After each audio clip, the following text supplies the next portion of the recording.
জামাত ইসলামের ভাইরা বলে যে কোরআনের আইন চাই, সৎ লোকের শাসন চাই। এটা চলবে না, এই স্লোগান। এটা বলতে হবে কোরআন সুন্নাহর আইন চাই, সৎ লোকের শাসন চাই। আপনি কারেকশন করেন এটা। আমি বহু আগে বলেছি, এখনো বলছি, কোরআন সুন্নাহর আইন চাই। এই কোরআনের কথা বলতে গিয়ে বহু মানুষ কাফের হয়ে গেছে, হয়নি? আহলে কোরআন হয়ে গেছে না? এখন বর্তমানে যারা বড় বড় আহলে কোরআন, তারা সবাই আগে জামাত ইসলাম করেছে। ওই ডাটা আমাদের কাছে আছে। অর্থাৎ ভাষাটা বলবেন কোরআন সুন্নাহর আইন চাই, সৎ লোকের শাসন চাই, আপত্তি নাই। কিন্তু মজার ব্যাপারটা কি জানেন?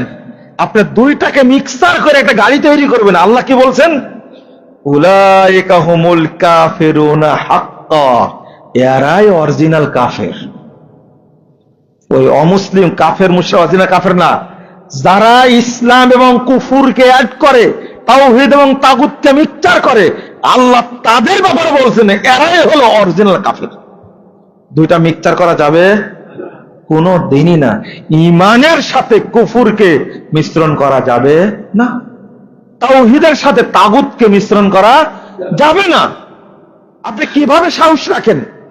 মাথায় টুপি, মুখে কি দাড়ি, আর এক পাগলাকে দাঁড় করায় দিয়েছে।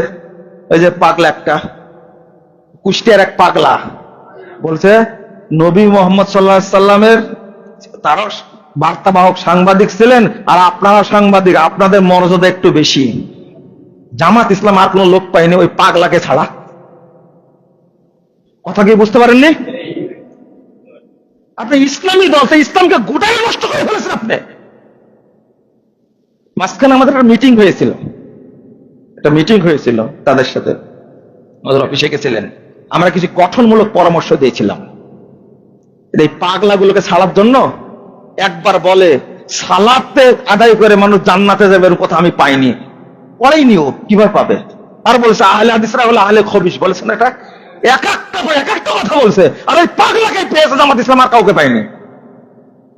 ইসলামকে এরকম ভাবে গলা কাটা করে চিন্তা করে কোন ইসলাম প্রতিষ্ঠা করা যায় না। কথাটা ভালো করে মনে রাখতে হবে। এইগুলো আমরা নোংরা প্রচলিত এই বেরেলাপনা রাজনীতির সাথে জড়িত না, কিন্তু ইসলাম সম্পর্কে কটূক্তি করলে এটা আমরা সহ্য করতে পারি না। এটা সহ্য হয় না। এটা বলবে কেন? এটা কেন? আর ভালো ভালো আলেম আছে না, তারা বলতে পারবেন না? অধ্যক্ষ মুজিবুর রহমান, তাকে চিনি, আমাকে জড়িয়ে ধরলেন। আমি মনে করি বিজ্ঞ আলিম তিনি, কথা বলবেন তারা ইসলাম সম্পর্কে বলতে গেলে। ওই যে গেছিলেন না পূজা মণ্ডপে, গতবার পাহারা দিয়েছেন, সাইফুল ইসলাম আইনজীবী একজন অ্যাডভোকেটকে এই হিন্দুরা যেভাবে হত্যা করেছে, গতবার কথা স্মরণ নেই আপনাদের? তাহলে আপনি কার সাথে বন্ধুত্ব করতে চান? আজকে বাংলাদেশটাকে এই ধ্বংসের দ্বার প্রান্তে নিয়ে গেছে এই হিন্দুত্ববাদী কসাই মোদির কারণে। এটা জানেন না সবাই আপনারা?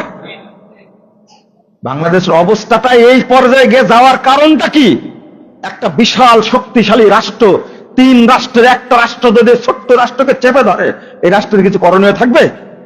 বন্ধুরা আমার, ইসলামের বাস্তব রূপটা আপনি সঠিকভাবে তুলে দেওয়ার চেষ্টা করেন, তুলে ধরার চেষ্টা করেন, মানুষ যেন সেটা বুঝতে পারে, মানুষ যেন হকটা আমল করতে পারে। আমার আগে চিন্তা করতে হবে আমি ঈমান নিয়ে মরতে পারবো কিনা, আমি যেন মুশরিকদের সাথে মিশে না যাই, আমি যেন কাফেরদের সাথে মিশে না যাই, এই চিন্তাটা আগে করতে হবে।